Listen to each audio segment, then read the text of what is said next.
नमस्कार, बहुत बहुत स्वागत है आपका अनादि टीवी पर। मैं हूं आपके साथ पारुल। स्पॉटलाइट देख रहे हैं आप और आज बात करेंगे मंत्रिमंडल विस्तार, जाति से जीत का आधार। लोकसभा चुनाव से ठीक पहले उत्तर प्रदेश सरकार ने योगी सरकार के मंत्रिमंडल विस्तार में अखिलेश यादव के पीडीए यानी पिछड़े दलित अल्पसंख्यक फॉर्मूले का जवाब देने की कोशिश की है योगी सरकार ने। जी हां, और इसी के साथ राजभर जाट जैसे समुदायों को साधने की युक्ति भी लगाई है, जिनकी संख्या करीब 6% है। इसमें सुहेलदेव राजपूत भी जोड़ें तो ये 7% का आंकड़ा बनता है। वहीं 11.73% लोनिया राजपूत को जोड़ने से ये संख्या 18% पहुंच जाती है। इसलिए सुहेलदेव और राजभर को साधने सुहेलदेव भारतीय समाज पार्टी के राष्ट्रीय अध्यक्ष ओम प्रकाश राजभर, जाटों को साधने राष्ट्रीय लोकदल के विधायक अनिल कुमार, लोनिया राजपूत को साधने भाजपा के एमएलसी दारा सिंह चौहान और क्षेत्रीय संतुलन बनाने के लिए भाजपा के साहिबाबाद से विधायक सुनील शर्मा को मंत्रिमंडल में शामिल होना बताया जा रहा है। क्षेत्रीय जातीय समीकरण के साथ साथ सभी को साधने की रणनीति का भी हिस्सा है। जातिगत समीकरणों पर नजर डालिए तो बीजेपी ने कील कांटे निकालने की पुरजोर कोशिश की है। सुभासपा अध्यक्ष ओम प्रकाश राजभर को मंत्री बनाकर बीजेपी ने राजभर वोटों पर पकड़ मजबूत करने की कोशिश की है। न केवल राजभर बल्कि बिंद, बंजारा, निषाद, मौर्य, कश्यप, कुशवाहा वोटों को साधने की कोशिश भी। बीजेपी में आए नेता दारा सिंह जो एमएलसी हैं और घोसी उपचुनाव जो है वो हार गए थे, उन्हें भी वादा निभाते हुए बीजेपी ने लोनिया राजपूतों को भी साधा है। वहीं साहिबाबाद से भाजपा विधायक सुनील शर्मा को मंत्री बनाने के साथ ही सीधा 11% ब्राह्मण वोटों पर जो है पकड़ बनाने की कोशिश की, उन्हें भी अपने साथ जोड़ने की कवायद है। और रालोद के दलित नेता अनिल कुमार को शामिल करके दलित जाटव वोट बैंक को साथ लिया है। राजभर और दारा नॉर्थ यूपी से हैं, जबकि सुनील और अनिल कुमार वेस्ट यूपी से आते हैं। यानी बीजेपी ने 24 में सारे कील कांटे निकालते हुए हर वोट पाने की रणनीति बनाई है। इस रणनीति के सामने विपक्ष को कठिन चुनौती का सामना करना पड़ सकता है। चुनौती मिलना भी तय मानिए। इसी पर हम चर्चा करने की कोशिश करेंगे। कुछ रिएक्शंस हैं वो भी आपको सुनवाते हैं और किस तरह से शपथ ग्रहण समारोह हुआ उसकी एक झलक भी आपको दिखाते हैं। देखिए, जो लक्ष्य है गरीबों की सेवा, उस लक्ष्य में हम अनवरत काम करते रहते हैं और उस लक्ष्य की पूर्ति के लिए हम सरकार के सभी लोग मिल करके सरकार पूरी तरह जो भी योजनाएं सरकार की हैं उन गरीब कमजोर के यहाँ तक पहुँचाने का काम करेंगे, उनको न्याय दिलाने का काम करेंगे, जो भी उनकी समस्याएं होंगी उसका निस्तारण करने का काम करेंगे। मंत्री जी ने, पार्टी ने मुझे जिम्मेदारी दी है, उसका निर्वाह पूरी जिम्मेदारी के साथ ही होगा और जो पार्टी में सीखा है वही करेंगे। जो भी जिम्मेदारी मुझे पहले भी रही मैंने ईमानदारी से पूरा किया, आज भी जो जिम्मेदारी मिली है मैं ईमानदारी से पूरा करूंगा। पार्टी संगठन का, सरकार का जो भी निर्देश होगा उस दिशा में ईमानदारी से काम करेंगे और इस क्षण के लिए मैं अपने केंद्रीय नेतृत्व को, देश के प्रधानमंत्री आदरणीय नरेंद्र मोदी जी को, पार्टी के राष्ट्रीय अध्यक्ष माननीय नड्डा जी को, देश के सबसे गृह मंत्री माननीय अमित शाह जी को, उत्तर प्रदेश के मुख्यमंत्री आदरणीय योगी आदित्यनाथ जी को और पूरी टीम को मैं तहे दिल से उनका आभार व्यक्त करता हूं। अपने नेता जयंत चौधरी जी का, आदरणीय माननीय मुख्यमंत्री जी का, आदरणीय प्रधानमंत्री नरेंद्र मोदी जी का, उन्हीं के मार्गदर्शन में हम लोग जो है आगे ये जो अपना एनडीए गठबंधन है इसको मजबूत करने का काम करेंगे। जिस व्यक्ति ने देश के प्रधानमंत्री, उत्तर प्रदेश के मुख्यमंत्री को अभद्र भाषा का प्रयोग किया और उसके साथ में जो व्यक्ति 65,000 से ज्यादा वोटों से चुनाव हारा, कोई ऐसी योग्यता नहीं है सरकार चलाने की, फिर भी मंत्री पद का दायित्व इसलिए दिया जा रहा है ताकि कुछ फायदा हो सके। इससे पता चलता है कि बीजेपी युवाओं की नाराजगी को समझ रही है, देश प्रदेश के जो लोग हैं उनके ऊपर जो महंगाई की मार है उसको समझ रही है और उसको दूर करने की बजाय सिर्फ अपने जीतने की जतन कर रही है। लेकिन जनता ने हराने का मन बना लिया है। भारतीय जनता पार्टी का कोई भी दांव चलने वाला नहीं। देखिए, भारतीय जनता पार्टी में जहां लोकसभा के टिकट वापस किए जा रहे हैं, जहां भाजपा के पूर्व मंत्री वो संन्यास ले रहे हो, कहीं सीडी कांड आ रहा हो, इस बीच में उत्तर प्रदेश में मंत्रिमंडल का विस्तार हो रहा है। उस मंत्रिमंडल का विस्तार में जिसमें भारतीय जनता पार्टी के अपने विधायकों को जगह नहीं मिल रही है, जगह मिल रही है तो आरएलडी को मिल रही है, सुभासपा को मिल रही है, अपना दल को मिल रही है। कमजोर होती भाजपा की ये निशानी है कि भारतीय जनता पार्टी को टूटी हुई बैसाखियों का सहारा लेना पड़ रहा है। लेकिन लोकसभा चुनाव में भाजपा को कोई फायदा मिलने वाला नहीं है। जनता बेरोजगारी, महंगाई, किसान मजदूर पे सवाल पूछ रही है। सबको धन्यवाद, सबको बहुत बहुत शुभकामनाएं। माननीय ओम प्रकाश राजभर जी मंत्री का शपथ लेंगे, जो आप लोगों की मंशा पूरा होगा। गरीब, कमजोर, उपेक्षित, पिछड़े, दलित, आदिवासियों का आज मनोबल ऊंचा होगा कि कमजोरों की लड़ाई सदन से सड़क तक लड़ने का काम जो माननीय ओम प्रकाश राजभर ने किया था, आज हम लोग भी उसके साक्षी बनेंगे। और जिन विरोधियों ने माननीय ओम प्रकाश राजभर जी को हमेशा से गाली देने का काम किया, अपमानित करने का काम किया, आज उन सबको भी जवाब मिल जाएगा कि देश के प्रधानमंत्री जिस नीतियों को आगे बढ़ा रहे हैं, माननीय योगी आदित्यनाथ जी जिस नीतियों को आगे बढ़ा रहे हैं, उसी नीतियों को माननीय ओम प्रकाश राजभर धरातल गरीबों को आगे बढ़ाने का प्रयास करेंगे। कमाल है, राजनीति क्या न करवाए। कल तक जो विरोध में स्वर बुलंद करते थे, आज वो आपके अपने हो चले हैं। खैर, मजबूरियां कहां भी ले जाती हैं, ये भी सच है। मिलियन मेहमानों से जो हमारे साथ चर्चा में जुड़ रहे हैं, आगे उनसे ही समझने की कोशिश होगी। गौरव मिश्रा जी हमारे साथ जुड़े हुए हैं भारतीय जनता पार्टी से, बहुत बहुत स्वागत करती हूँ गौरव मिश्रा जी आपका। अनिल शर्मा जी प्रवक्ता है कांग्रेस से हमारे साथ जुड़े, अनिल जी आपका स्वागत। शौकत अली नेता है सपा से, शौकत जी आपका भी स्वागत। नीरज राय जी राजनीतिक विश्लेषक है हमारे साथ जुड़े हैं, नीरज जी आपका भी स्वागत। नीरज जी, मंत्रिमंडल विस्तार हो गया, काफी बहुप्रतीक्षित, जिसकी काफी लंबे समय से प्रतीक्षा हो रही थी और ये माना जा रहा था कि राजभर आए हैं तो बिना पद लिए तो जाएंगे नहीं, वरना समय समय पर वो अपना खुद का वजूद दिखाते रहेंगे। और हो भी रहा था, कल तक भी यही हो रहा था। होली नहीं मनाने वाला हूं ये तक कह दिया था, और अब सुगबुगाहट भी थी कि लोकसभा चुनाव से पहले ये तो हो ही जाएगा। लेकिन क्या ये पीडीए का जवाब देने की कोशिश तमाम मंत्रिमंडल के जातिगत समीकरणों को ध्यान में रखते हुए साधा गया है? चारों को जो नाम सामने आए हैं, क्षेत्रीय समीकरण को साधा गया है।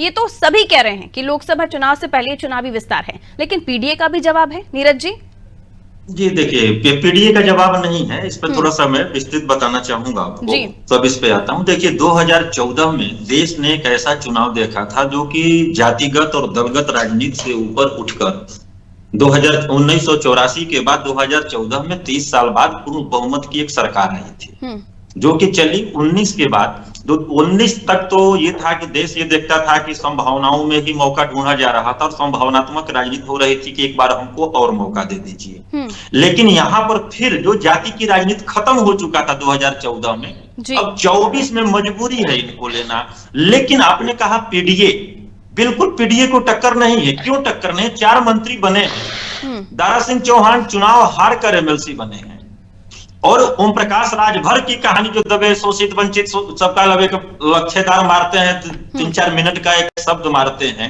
अगर उस पर जनता पूछ रही है कि भाई तुम पीछे भी मंत्री रहे हो, मंत्री पद क्यों हटा था, उसका भी विवरण दो। जो ऑडियो पब्लिक के बीच में आया था उस पर भी जवाब देना चाहिए। एक व्यक्ति है इसमें जो बसपा से छोड़कर बीजेपी में आए थे, सुनील शर्मा जी, जो गाजियाबाद लोनी से है। उनका कुछ व्यक्तिगत वहां पर है मजबूती की, एक विधानसभा सबसे बड़ी विधानसभा भी है, वो वहां पर कुछ प्रभाव डालेंगे। नहीं तो ओम प्रकाश राजभर हो, दारा सिंह चौहान हो, उन दोनों के बारे में जितना हम जानते हैं उससे कम गौरव भाई नहीं जानते हैं, क्योंकि दोनों लोग हम लोग छोटे बड़े भाई वहीं से ही हैं, उस क्षेत्र को बढ़िया से जानते हैं और इनकी उपस्थिति को भी जानते हैं कि किस तरह से ये कितना प्रभाव छोड़ेंगे। जनता वो नहीं रह गई है जो 2014 से पहले था, क्योंकि इतने वीडियो वायरल हो रहे हैं, इतने ऑडियो वायरल हो रहे हैं, जो कि सरकार ने खुद ही भस्मासुर बताना क्या चाहते हैं? राजभर को शामिल करना मंत्रिमंडल में बीजेपी का कोई बड़ा दाव नहीं है, ये कहना चाह रहे हैं आप? यह बीजेपी का बड़ा दाव नहीं है, मैं कहना वही चाहता हूं और सब लोग इस चीज को जानते हैं। हाँ, ये है कुछ विधानसभाओं में जो एक जाति विशेष का जो राजभर बिरादरी की जो वोट है, उस वोट को लेकर ये 2-4-5 हजार का डिफरेंस करते हैं, जिससे कि कुछ 10-20 सीटों पे, विधानसभा की सीटों पे प्रभाव पड़ता, लोकसभा में नहीं पड़ेगा। और दारा सिंह चौहान वहां से चुनाव जीत नहीं सकते, उनको अपनी बिरादरी पे कितना प्रभाव है अभी बताने की जरूरत नहीं है। सिर्फ इन लोगों को विक्टिम कार्ड के तौर पे एक लिटमस टेस्ट किया जा रहा है, क्योंकि सरकार की वही स्थिति हो गई है जो 2004 से लेके 9 तक। ये भी माना जा सकता है कि बीजेपी कोशिश कर रही हो कि नाराजगी ना हो, नाराजगी इनकी कोई नुकसान ना पहुंचाए, फायदा ना हो तो नुकसान भी ना हो, ये भी रणनीति बीजेपी की देखी जा सकती है। देखिए, एक सबसे बड़ी फैक्ट बात है कि बीजेपी रणनीति विहीन हो चुकी है। अभी पहले लिस्ट आई है, उत्तर प्रदेश के अंदर आपने देखा है कि 51 सीट आए हैं। तमाम अटकलें लग रही थी कि अधिकतर सांसदों का टिकट कटेगा, लेकिन 47 को रिपीट किया गया। 4 में से प्रज्ञा ठाकुर से लेकर 3-4 और लोगों को, जो कि रितेश पांडे आए थे बसपा से, उनको दिया गया। ये सब चीजें इसको क्या समझेंगी? बीजेपी डरी हुई है, फैक्ट यही है।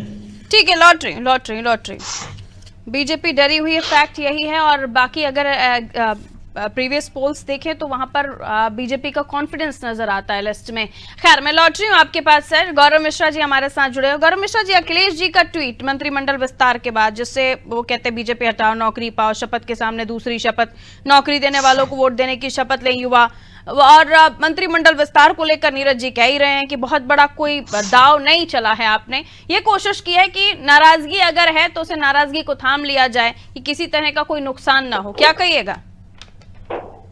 देखिए, ये बात सही है कि ये ना कोई नाराजगी का विषय है और ना कोई दांव का विषय है। प्रधानमंत्री जी ने एक संकल्प किया है पूरे देश के समाज संकल्प 2047 तक, इसलिए ये आवश्यक हो जाता है कि देश का प्रत्येक नागरिक, चाहे वो जिस क्षेत्र में हो, उस क्षेत्र में अपनी भूमिका देश के प्रति समर्पित करे। सार्वजनिक क्षेत्र में, राजनीति में जब हम होते हैं तो हमारा परम लक्ष्य होता है कि सत्ता हासिल करना और जनता की सेवा करना, उनके जीवन में उत्थान लाना। और उसी प्रकार से सबका साथ, सबका विकास, सबका प्रयास, सबके विश्वास के मंत्र पर चलने वाली सरकार सबकी हिस्सेदारी को तय कर रही है। हम पूर्ण बहुमत में होने के बावजूद, पूर्ण बहुमत की सत्ता प्राप्त करने के बावजूद, हम अपने एलाइज को समान अवसर देते हैं, उन्हें मौका देते हैं और उन्हें हिस्सेदारी देते हैं। कहीं छोटे या बड़े जैसी बात नहीं होती है, महत्वपूर्ण बात होती है। महत्वपूर्ण बात यह होती है कि सबकी भागीदारी सुनिश्चित करना।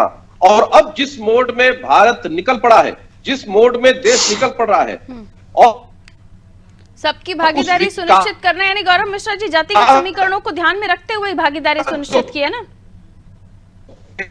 जातियों को साधने का आपका ये कोशिश है ना? गौरव मिश्रा जी को प्लीज फोन पर कनेक्ट कीजिए, आपकी वॉइस बहुत ब्रेक होकर आ रही है सर हमारे पास। देखिए जातियां जो है वो समाज की खूबसूरती है, बिना जातियों के समाज का निर्माण नहीं हो सकता। लेकिन ये कोई क्राइम थोड़ी है। जो जिस जाति का है और प्रतिनिधित्व कर रहा है अपने जाति का, कम से कम समाजवादी पार्टी जैसी। अनिल जी मुस्कुरा रहे हैं आपकी बातों पर, मैं लौट रही हूँ आपके पास। अनिल जी, जो इसे रणनीति के तहत देखा जा रहा है बीजेपी की, लौट रही हूँ गौरव मिश्रा जी प्लीज रुकिएगा। इसे एक रणनीति के तहत देखा जा रहा है भारतीय जनता पार्टी की, जिसमें उन्होंने लोनिया राजपूत को साधने की कोशिश की है। राजभर, निषाद वोटर्स, कश्यप, कुशवाहा तमाम, और उसके साथ दलित, फिर ब्राह्मण को भी ले लिया साथ में। तो उत्तर प्रदेश में जाहिर है ये किसी से छपा नहीं है कि जातियों को साध कर रखिए तो वोट भी सधेगा। तो कोशिश ये कामयाब होगी बीजेपी की, आपको लगता है? अनिल जी मुझसे सवाल है। हाँ जी सर, क्या समझते हैं आप, कोशिश ये सार्थक होगी?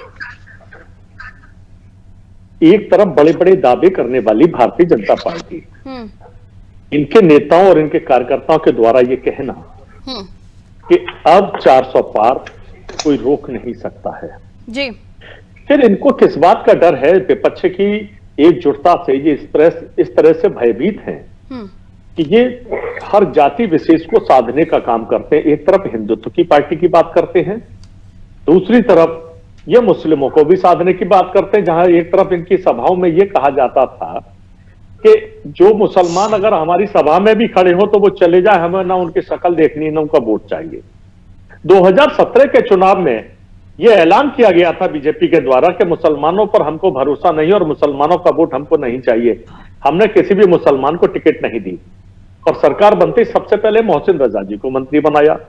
ये तो इनकी रणनीति चालचरित चेहरा है। दूसरी बात, ये जिस प्रकार से अगर जो ओपी राजभर जी हैं, बड़े सम्मानित नेता है राजभर समाज के, आपको याद होगा इन्हीं वर्तमान उत्तर प्रदेश के सम्मानित मुख्यमंत्री योगी आदित्यनाथ जी को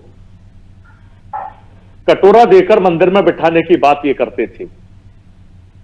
आज उन्हीं योगी जी के साथ ये मंत्री की शपथ लेते हैं, समाज क्या संदेश जाएगा? दारा सिंह जी खुद विधायकी का इलेक्शन नहीं जीत पाए, एक बड़े मतों से हारे, और उनका संदेश उनके क्षेत्र में ही दिखता है कि कितना वोट लाएंगे।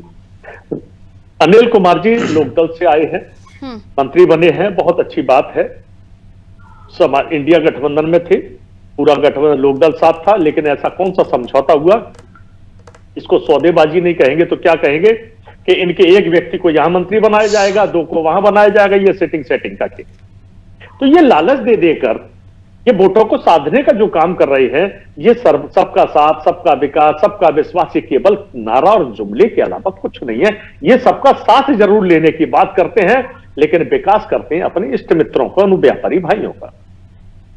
संदेश की आपने बात की सर, संदेश की आपने बात की। संदेश तो तब भी अच्छा नहीं जा रहा था कि जिसकी वजह से कांग्रेस पार्टी दिल्ली से हटी, उस पार्टी के साथ आपका गठबंधन। अभी कुछ ही दिन, बहुत ज्यादा दिन नहीं बीते, ताजा ही मामला था जब चिरकुट और चालू और पता नहीं किस किस तरह के बयान आ रहे थे, आप अब गठबंधन में हैं। तो संदेश तो बहुत सारे जा रहे हैं, इसीलिए मैंने कहा उत्तर प्रदेश में राजनेता को जो ना कहिए वो सब करना पड़ेगा। 2024 के लिए गठबंधन हुआ था और उसमें भी जब इस तरह की बातें हुई भी थी तो हमारे दोनों पार्टियों के नेताओं ने यह भी कहा कि ये सब चलता रहता है, फिर भी हम लोग एक हैं। ठीक है, चलता रहता है ना, वही मैंने कहा। दो भाइयों के बीच में बात पड़ता का तकरार भी हुई, लेकिन एक मंच और एक मुट्ठी ताकत के रूप में हम लोग इंडिया गठबंधन में है। बीजेपी का तो ये भी क्या था, सीटों का बंटवारा नहीं होगा, लेकिन कांग्रेस सपा ने भी बड़ा दिल दिखाते हुए गठबंधन में सीटों का बंटवारा किया, और यही घबराहट बीजेपी को सताई जा रही है। लौट रही हूँ, सपा को शामिल कर लूं। शौकत अली साहब, एक बार फिर से आपका स्वागत। शौकत जी, 6% दलित, पिछड़े, अल्पसंख्यक, राजभर, जाट में ला लीजिए, और 11% करीब 12% करीब लोनिया राजपूत, 18% वोटरों का फॉर्मूला 4 मंत्रियों को लेकर। अब उसे आप किसको बुलाया, किसको बनाया, कौन क्या कहता था, ये सब पीछे छोड़ दीजिए। लेकिन अगर पॉलिटिकल समीकरण, हम जातीय समीकरण मानने की कोशिश करें तो सीधे तौर पर 18%, 4 मिनिस्टर्स को मंत्रिमंडल में शामिल करके लोकसभा चुनाव से पहले बीजेपी की रणनीति कही जा सकती है। लेकिन ये भी कहा जा रहा है कि पिछड़े, दलित, अल्पसंख्यक, राजभर, लोनिया सबको साध लिया है भारतीय जनता पार्टी ने, इसे एक किक से। क्या कहिएगा? मुझे लगता है कि थोड़ा इसके विस्तार में समझने की जरूरत है जी। अगर एक व्यक्ति को कुर्सी पे बिठाया जाए और दूसरे को हटाया जाए तो इसका मतलब बहुत स्पष्ट होता है कि सामने वाला जो पहले से व्यक्ति बैठा हुआ था वो कुर्सी पे ठीक से कार्य नहीं कर पा रहा। अब बार बार आप राजभर की वोटों की बात कर रहे हैं, तो पहले से एक सरकार में मंत्री हैं वो भी राजभर समाज से आते हैं, तो इसका मतलब है वो काम नहीं कर पा रहे होंगे, नकारा साबित हो गए। भारतीय जनता पार्टी को उसको मान लेना चाहिए कि पहले वाला जो मंत्री हमारा है वो नकारा, इसलिए हम दूसरे को मौका देने का काम कर रहे हैं। पहले नहीं ना? अरे सुन तो लीजिए, इसका मतलब वो काम नहीं कर रहे हैं समाज के लिए, तभी तो दूसरे को खुश करने का मौका दिया जा रहा है। जब एक व्यक्ति कोई कार्य नहीं कर पाता है तभी दूसरे व्यक्ति को बुलाया जाता है कि अब आप। सर, ये पोर्टफोलियो वितरण के बाद अगर उनका पोर्टफोलियो इन्हें मिल जाता तो समझ आता है, ये लॉजिक थोड़ा सा समझ नहीं आ रहा। पोर्टफोलियो वितरण के बाद अगर वो पोर्टफोलियो इन्हें मिल जाता तो जरूर आपका ये लॉजिक फिट बैठ रहा था। आगे कहिए सर। बात नहीं आएगी ना, बीच में करेंगी तो पूरी बात नहीं आ पाएगी। जब कोई व्यक्ति कहीं नकारा साबित हो जाता है, उसको लगता है कि मैं काम नहीं कर पा, मेरा मालिक मुझसे नाराज हो गया है, तो उसके विकल्प में उसको हटा के हम नाराज नहीं करना चाहेंगे उसको। हमें पता है कभी इसकी जरूरत पड़ सकती है, तो हम उसकी जगह दूसरा व्यक्ति लाते हैं। वही राजभर के साथ हुआ है, दूसरा व्यक्ति लाए कि अभी हमको जरूरत है तुम्हारी और तुम हमें वोट दिलाने का काम करो, जो होने वाला है नहीं।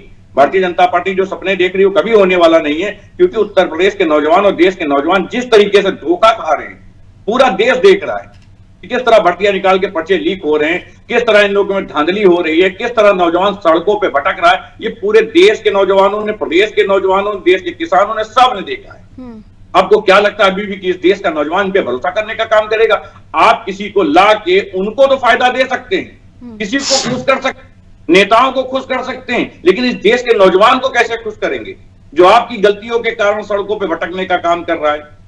आप जाट के नेता को ले आइए, उसको मंत्री बनाने का काम करिए। आपके जो विधायक को बेचारे लालसा लगाए बैठे हैं कि साहब हमको कब मौका मिलेगा, हमारा नंबर कब आएगा। एक बारी आया, मलाई चाट के चला गया, फिर साहब हम तो बैठे रह गए, हम तो आपके साथ दिन रात मेहनत कर रहे हैं। तो लोगों को मलाई चटाते रहे, लेकिन एक बात बता दी, उस नौजवान का क्या कसूर है जिसने विश्वास करके आप आंखें बंद करके आप पे भरोसा करने का काम किया।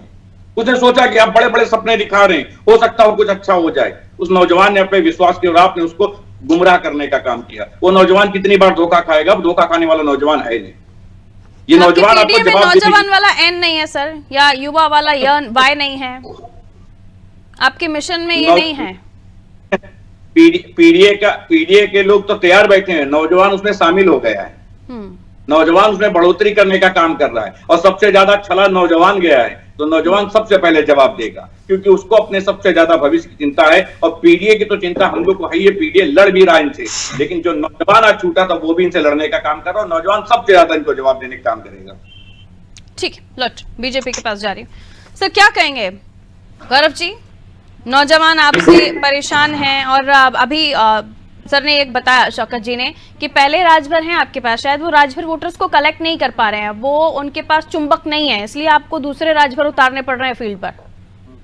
देखिए, जिन्होंने नौजवानों के हाथ में कलम के बदले कट्टा दे दिया हो, जिन्होंने नौजवानों को सिर्फ ये सिखाया हो कि सरकार थानों के बल पे चलती है, गुंडई के बल पे चलती है, जिन्होंने अपराध की पूरी एक नर्सरी चलाई हो पूरे प्रदेश में, आतंक और तांडव का एक नंगा नाच खेला हो, वो अगर इस तरह की नसीहत देंगे तो उस पर हंसी आएगी। और रही राजभर जी की जहां तक बात है, तो कोई आवश्यक है क्या कि अगर कोई राजभर जाति से किसी सरकार में अगर पहले से है और किसी दूसरे राजभर को लिया जा रहा है तो उसको नकारा साबित कर दिया जाए? इसका क्या प्रमाण है इनके पास? इसका कोई प्रमाण है? देखिए, राजनीति में प्रासंगिकता विचारधारा की होती है। तो ओम प्रकाश राजभर जी ने गोली नहीं मत चलवाई थी सेवकों के ऊपर, राम भक्तों के ऊपर गोली नहीं चलवाई थी, उस विचारधारा के नहीं है। महाराजा सुहेलदेव के प्रतिमा के सामने उन्होंने अपनी पार्टी का निर्माण किया था, और महाराजा सुहेलदेव जी की विचारधारा क्या है? राष्ट्रवाद की विचारधारा है, सनातन की विचारधारा है, देश के आक्रांताओं और शत्रुओं राजभर जी राजनीति कर रहे हैं बारी बारी से गौरव जी। लेकिन घोसी उपचुनाव हारने के बाद खोया रहेगा गौरव जी कंटिन्यूअसली बोलेंगे तो कैसे चलेगा? जातिवादी राजनीति के ठीक है, रुकिए निकले हुए लोग रुकिए। घोसी उपचुनाव के बाद दारा और राजभर दोनों का कितनी पकड़ है ये भी तो पता चला था ना सर। उसके बावजूद भी ये रिटर्न गिफ्ट, तो ये इस पर भी सवाल उठ रहे हैं। ठीक है, आप 30 सेकंड्स में जवाब दीजिएगा। अनिल जी कुछ कह रहे थे, पहले अनिल जी के पास जा रहे हैं। अनिल जी कहिए। भारतीय जनता पार्टी की सरकारों में जहां किसानों के आय दोगुनी और किसान अन्नदाता के लिए सड़कों पर इतनी बड़ी बड़ी कीलें जो बिछा दी गई, ये न्याय की बात करते हैं। नौजवानों ने जब रोजगार की मांग की तो लाठियां बरसाई गई, उन पर केस लगाए गए, ये न्याय की बात करते हैं। कहां किसको न्याय दे रहे हैं, किसको रोजगार दे रहे हैं, ये बात करते हैं कट्टे वाली। ये क्या देना चाहते हैं? ये खुद ऐसी सरकार दे रही है जो नौजवानों के मुंह से निवाला छीन है, उन परिवारों के साथ। शौकत जी, नीरज जी, इसके बाद आपके पास शौकत जी 30 सेकंड, समय कम है मेरे पास। शौकत जी 30 सेकंड। भारतीय जनता पार्टी का झूठ का पुलिंदा फूट चुका है और देश ने, पूरे प्रदेश ने भी देखा है। अब भारतीय जनता पार्टी को बहुत जल्द जवाब मिलने वाला है, इसलिए पूरी भारतीय जनता पार्टी के नेता और प्रवक्ता उनके बौखला गए हैं, क्योंकि जानते हैं कि देश की आवाम उनसे नाराज बैठी है। इसीलिए वो डर के मारे तमाम तरह के बयानबाजी कर रहे हैं, तमाम तरीके के झूठ बोलने का काम कर रहे हैं। लेकिन अब ये झूठ देश का नौजवान और देश का किसान, देश की आवाम बर्दाश्त करने वाली। ठीक है सर, ठीक है। नीरज जी। जी, सबसे पहले मैं गौरव भाई की बातों पे बात करना चाहूंगा। इन्होंने अभी कहा है कि सनातनियों के ऊपर गोली चलाने वाले की, बहुत सही आपने कहा है कि सनातनियों के हत्यारा है मुलायम सिंह, आप लोगों के शब्दकोश में। कोठारी बंधुओं ने शहादत दिया हुआ था, तो एक तरफ कोठारी बंधुओं को आप श्रद्धांजलि पेश करते हैं और दूसरी तरफ मुलायम सिंह यादव जो कि सनातन के हत्यारा बोल जाते हैं आप ही लोगों के द्वारा, और रेपिस्टों के सपोर्टर बोले जाते हैं, उनको पद्म विभूषण देते हैं। ये कौन सा चरित्र चेहरा है आप लोगों का? इसको जनता के सामने बताएंगे। चलिए, मंत्रिमंडल पर कुछ कहना चाहेंगे? अब समय कम है, मंत्रिमंडल पर कुछ कहना चाहेंगे? रुक जाइए, थोड़ा सा कांग्रेस और सपा की भी बात कर रहा हूँ। जल्दी। इस सरकार से लड़ रहे हैं लोग, भाजपा से लड़ रहे हैं, लेकिन ये बतावे लोग ना कि किसानों के मामले पे जब से 21 से आंदोलन खत्म हुआ है, कितनी बार ये दोनों पार्टियां सड़क पे उतरने का काम करी है? आप भाजपा के खिलाफ लड़ रहे हैं, भाजपा के छद्म पूरक राजनीति के खिलाफ लड़ने के लिए हकीकत को सामने आना पड़ेगा। केवल यह कहकर कि हम पीडीए में चलेंगे, पीडीए में अभी राज्यसभा चुनाव हुआ है, पीडीए को कितना आधार बनाकर दिया गया है। जया बच्चन और आलोक रंजन पीडीए के अंतर्गत आते हैं।